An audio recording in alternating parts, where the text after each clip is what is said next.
نہیں، پاکستان کے حامی تو آپ نہیں کہہ سکتے ہیں، بلوچستان کے خیر خواہ ہمیشہ رہے ہیں۔ میں بھی پاکستان کے بارے میں کچھ نہیں کہتا، میں بلوچستان میری سرزمین ہے، میرا وطن ہے۔ میں اپنے وطن سے خیر خواہ اگر نہیں ہوں گا تو میں دوسرے وطن سے کیسے خیر خواہ ہو سکتا ہوں؟ تو والد جو ہیں وہ ہم کہتے ہیں کہ جی نواب صاحب نے پاکستان کو ووٹ دیا تھا، بالکل ووٹ دیا تھا۔ ہم جب جوان ہو رہے تھے تو ہم جب والد کو جیل میں ملنے جاتے تھے تو ہم والد سے پوچھتے تھے کہ میں اسپیشلی پولیٹیکل سائنس پڑھ رہا تھا کالج میں، تو میں والد سے پوچھتا تھا کہ جی آپ نے پاکستان کو ووٹ کیوں دیا؟ تو کیونکہ بلوچستان، برٹش بلوچستان ایک تھا، کلاس اسٹیٹ علیحدہ تھا۔ تو اس ٹائم والد نے کہا کہ ہم نے، میرے والد کی عمر یہ یاد رکھیں اس ٹائم 20 سال تھی 1947 میں، اور خیر بس 1 سال چھوٹے تھے میرے والد سے۔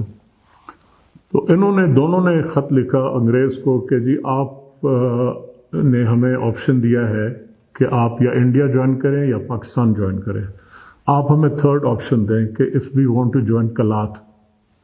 وہ انگریز نے نہیں دیا۔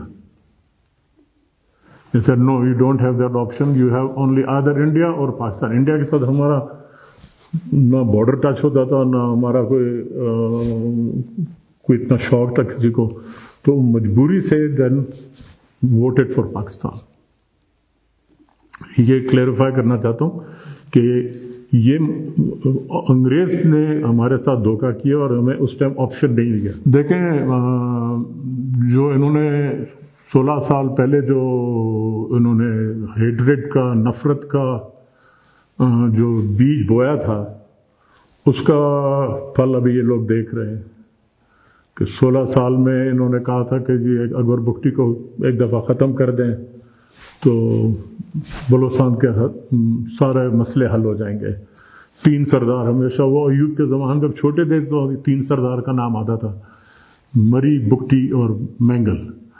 باقی تو سارے ان کے گود میں تھے، بقول جنرل پرویز مشرف کے کہ 72 سردار آر ان مائی پاکٹ۔ تو ابھی تو وہ جو 72 سردار ہیں ان کے علاقوں میں بھی تو پاکستان کے خلاف جو بھی قدم لوگ اٹھا رہے ہیں۔ مکران جیسے علاقے میں جہاں کبھی کوئی ٹرائبل سسٹم ہی نہیں ہے، ٹھیک ہے، جہاں پڑھے لکھے لوگ ہیں، وہ وہاں تک پھیل گیا ہے۔ تو یہ ان کی بڑی مس کیلکولیشن ہو گئی ہے ان سے کہ اکبر بگٹی کو شہید کر کے ہم سارا مسئلہ حل کر دیں گے۔ ابھی ان کے ہاتھ سے نکل گیا ہے۔ اب تو اگر کوئی آپ کسی سے، جیسے میں نے پہلے بھی کہا، اگر آپ کو اتنا شوق ہے کہ آپ بولتے ہیں کہ جی پاکستان، بلوچستان کے لوگ جو ہیں وہ پاکستان کے خیر خواہ ہیں اور پاکستان میں رہنا پسند کرتے ہیں، تو میں نے پہلے بھی بہت سال پہلے بھی کہا تھا کہ آپ پہلے تو ری ڈیمارکیشن کریں بلوچستان کے صوبے کا، جو پشتون ایریا ہے وہ ویسے ہی کہتے ہیں کہ جی ہاں بلوچ ہمارے ساتھ زیادتی کرتے، ظلم کرتے ہیں، تو ان کو بے شک اب علیحدہ صوبہ بنا کے دے دیں یا خیبر پختونخوا میں ڈال دیں یا وہ افغانستان جانا چاہتے ہیں، ان کی مرضی ہے، ہمیں کوئی اعتراض نہیں ہے کیونکہ وہ اپنے سرزمین پہ بیٹھے ہیں۔ لیکن ہم نے کہا کہ جو بلوچ سرزمین ہے پھر وہ ڈیرہ غازی خان سے لے کے کشمور، کنکوٹ، جیکم آباد تک یہ آپ لیں۔ اگر آپ کہتے ہیں کہ بلوچ پاکستان کے حامی ہیں، پاکستان کے خیر خواہ ہیں، تو اقوام متحدہ کے زیر نگرانی ایک ریفرنڈم کرا دیں، پتہ چل جائے گا کہ ایک سمپل کویسچن ہوگا، do you want to live in Pakistan اور you don't want to live in Pakistan. Majority اگر بولتی ہے کہ ہم پاکستان میں رہنا چاہتے ہیں، ہم اس کو تسلیم کریں گے۔